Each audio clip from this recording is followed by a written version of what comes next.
Assalamualaikum warahmatullahi wabarakatuh. Perkenalkan, saya Aziz Anwar Sarmasela sebagai moderator. Saya Nelly. Saya Nurati Rawafid. Saya Muhammad Terlato Masyahid. Jadi di sini kami akan mempresentasikan makalah kami yang telah kami diskusikan yang berjudul pemanfaatan pupuk kandang. Baiklah, masuk ke sesi pertama, yaitu pemaparan materi yang akan dibacakan oleh Nelly. Baik, saya akan membacakan materi. Latar belakang. Pupuk organik adalah pupuk yang sebagai besar atau seluruhnya terdiri dari bahan organik yang berasal dari tanaman dan atau hewan yang telah melalui proses rekayasa. Dapat berbentuk padat atau cair yang digunakan untuk mensuplai bahan organik, memperbaiki sifat fisik, kimia, dan biologi tanah. Pupuk kandang adalah semua hasil buangan dari binatang peliharaan, ayam, sapi, kerbau, kuda, kambing, babi, dan lain-lain, yang dapat digunakan untuk menambah hara serta dapat memperbaiki sifat fisik dan biologi tanah. Di Indonesia, potensi pupuk kandang sangat besar, terutama pupuk kandang yang berasal dari kotoran ternak sapi. Melihat sangat besarnya potensi pupuk kandang, sudah selayaknya petani memanfaatkan untuk kepentingan pertahanan kesuburan lahan, meningkatkan produktivitas tanaman, mengurangi penggunaan pupuk kimia, dan meminimalkan kerusakan lingkungan. Rumusan masalah. Bagaimana pengaruh pemberian pupuk kandang terhadap produktivitas pertanian? Kedua, mengapa pupuk kandang sering digunakan sebagai pupuk dasar sebelum tanam? Ya, untuk materi selanjutnya akan dibacakan oleh Nurati Rawafid. Oke, baik. Adanya disebutkan. Tujuan penelitian mampu menjelaskan bagaimana pengaruh pemberian pupuk kandang terhadap produktivitas pertanian. Yang kedua, mampu menjelaskan mengapa pupuk kandang sering digunakan sebagai pupuk dasar sebelum tanam. Materi pertama, pengaruh pemberian pupuk kandang terhadap produktivitas pertanian. Salah satu upaya mengoptimalkan pertumbuhan dan produktivitas tanaman adalah dengan pemberian pupuk kompos. Kompos merupakan pupuk organik yang berasal dari sisa tanaman dan kotoran hewan yang telah mengalami proses dekomposisi atau pelapukan. Proses pembuatan kompos dapat dilakukan dengan cara aerobik maupun anaerobik. Keunggulan dari pupuk kompos ini adalah ramah lingkungan, dapat menambah pendapatan peternak, dan dapat meningkatkan kesuburan tanah dengan memperbaiki kerusakan fisik tanah akibat pemakaian pupuk anorganik secara berlebihan.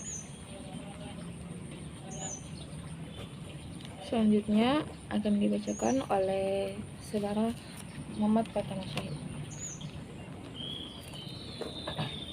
Pupuk kandang sering digunakan sebagai pupuk dasar sebelum tanam. Pupuk kandang adalah pupuk yang berasal dari kotoran hewan. Hewan yang kotorannya sering digunakan untuk pupuk kandang adalah hewan yang dipelihara masyarakat, seperti kambing, sapi, domba, dan ayam.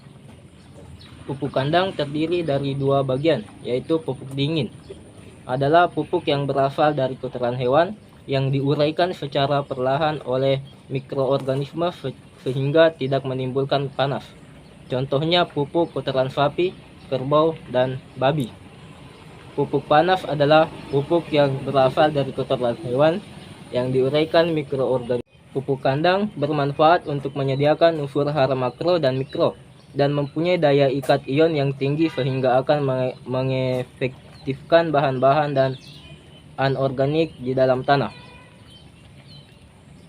Pupuk kandang banyak dipakai sebagai pupuk dasar tanaman karena ketersediaannya yang melimpah dan proses pembuatannya gampang.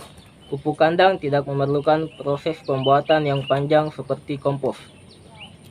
Ya, terima kasih. Ya, untuk selanjutnya sesi tanya jawab. Nah, adapun pertanyaan yang telah kami rangkum dari kelompok lain, yakni yang pertama, bagaimana manfaat pupuk kandang sebagai salah satu bentuk bahan organik yang diaplikasikan melalui tanah terhadap pertumbuhan dan perkembangan tanaman, yang akan dijawab oleh saudari Nelly. Baik, saya akan menjawab. Pupuk kandang bermanfaat untuk menyediakan unsur hara makro dan mikro dan mempunyai daya ikat ion yang tinggi sehingga akan mengefektifkan bahan-bahan anorganik di dalam tanah termasuk pupuk anorganik. Untuk pertanyaan kedua, bagaimana pengaruh pupuk kandang terhadap pertumbuhan tanaman? Yang akan dijawab oleh Nur Atrawati. Pengaruh pupuk kandang terhadap pertumbuhan tanaman yaitu dapat meningkatkan pH, kadar C organik, serta meningkatkan ketersediaan nitrogen, fosfor, kalium, dan unsur mikro bagi tanaman. Dan pertanyaan ketiga, kenapa tidak dianjurkan untuk menggunakan pupuk kandang yang belum matang atau diberikan pada tanaman? Yang akan dijawab oleh Senara Pratama.